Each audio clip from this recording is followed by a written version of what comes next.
मनोज जरांगे पाटील हे जर मॅनेज झाले असते तर सरकारने दिले किती असते? 100 कोटी. 100 कोटी एखादी आमदारकी.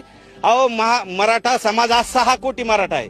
आज पंढरीच्या पांडुरंगाला जर आपण गेलो तर 10-10 रुपये दानपेटीत टाकत नाही, पण 10 रुपयाचं पानफुल लोक विकत घेते.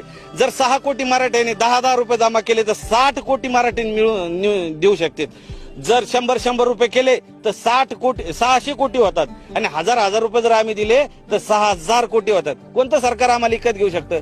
अहो अख्खा भारताचं सरकार जरी आलं तर 6000 कोटी त्यांना देऊ शकत नाही. त्यामुळं हे जे प्रेम आहे ना, हे सर्व पक्षाचे आणि सगळ्या नेत्यांना मानणारे या ठिकाणी लोक आहे. हे स्वयंस्फूर्तीने फक्त यांना माहिती आहे की आमच्या येणाऱ्या पिढीसाठी मनोज जरांगे पाटीलच न्याय देऊ शकते. त्याच्यामुळे ते मॅनेज होऊ शकत नाही.